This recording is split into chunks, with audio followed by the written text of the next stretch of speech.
Daddy would take us up there when we were young. Well, of course, he was a blacksmith and worked in a tannery in Mount Jewett.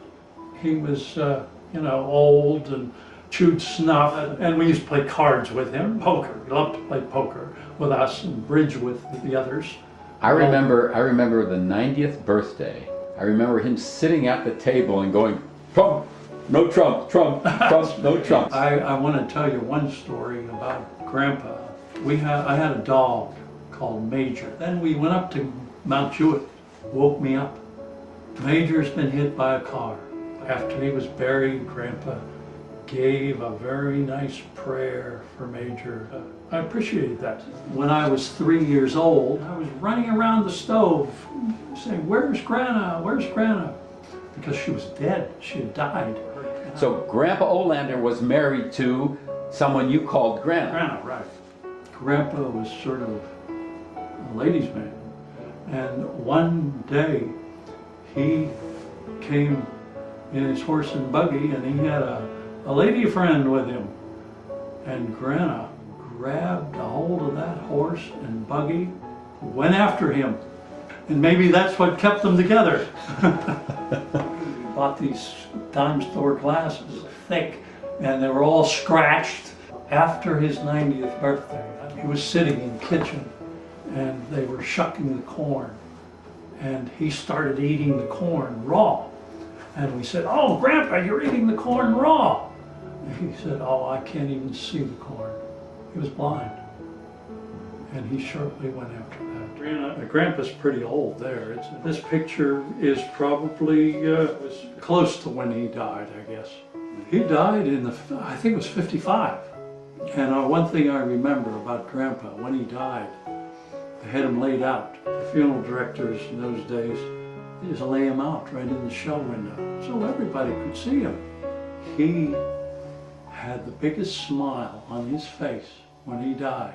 But that reminded me of Grandpa. That's what Grandpa was all about. Funny little words, oyster for Easter.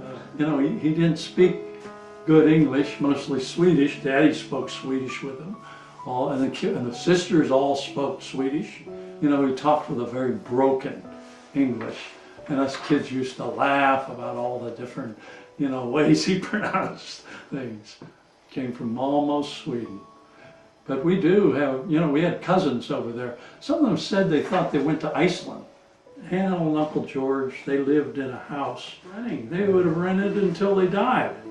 My mother got up there and she says, "What's the idea of throwing all that money away in rent? You know, don't throw that money away, buy this house." You know, down the street from them was where the Bankstons lived, with Jeanette and Martha and Lorraine. And when Lee married Daddy, she was up there too. They lived there on Kimball Street for a long time. I thought about my dad and Lee. Lee, you know, was Ted's Boy Scout leader's wife. And he died early in the war.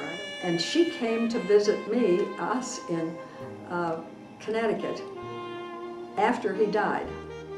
"I'm going to give my father your telephone number. And he's lonesome, and I think you'd enjoy going out together." So I did, and that worked. This was later on when I think they got along much better together, because there are times when they'd have a party and Mother and Daddy and Lee were all there, and they were friendly. That's Flicka. Really had a personality. All of my father's sisters made a big thing out of Mother. She liked to talk to them, you know. She still felt, you know, close to the relatives, and they liked her. Just thought she was the cat's whiskers. She knew everything. She could talk to anybody, you know. If she didn't know it, she'd make it up. Oh, your mother, she could sew, she could do everything. Her name is Hallie Lorraine. Always thought a lot of my mother, because they just thought she was this lovely bride of their brother. Of course, aside, all the aunts said, the best one was your mother. Well, she was tough. She made everybody toe the line, you know. And the aunts respected that. Aunt Olga worked for the Canes, and they lived in Quishiqua. She was like a housemaid. They paid her well because she worked for them for years.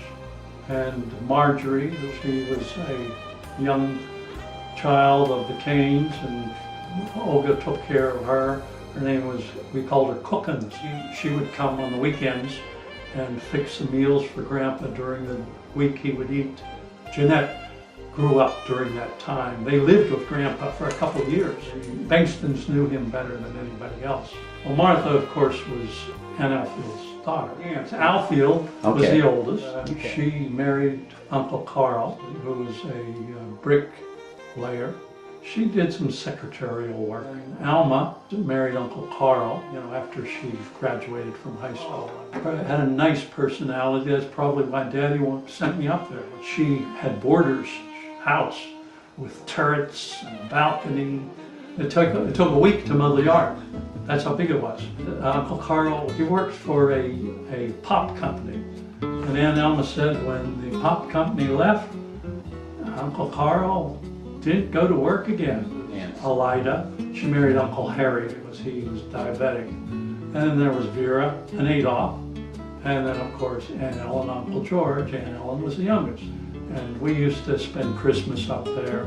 Uncle George, he was always a character, full of jokes. He was a glass cutter. He lived, I guess, on about 100, almost 100. Well, finished high school, graduated there. And then I went to Pitt. Had to get me into school, push, push, push. Of course, I wasn't ready for school. And, I finished that year at Pitt, and then I went into the Air Force. Loved to play bridge with Uncle George and Aunt Ellen. We used to go up there a lot on the weekend. It looks like some kind of a reunion. Uncle George and Aunt Ellen. Some of those kids are Gordy's kids. There's Jackie right next to Gordy. Of course, she died, and Gordy married again. She smoked, as Gordy smoked too. He died of a heart attack. Ward and Gordy were really close. Whenever Gordy wasn't able to get a job, he'd come down and work for Mother. It was tough.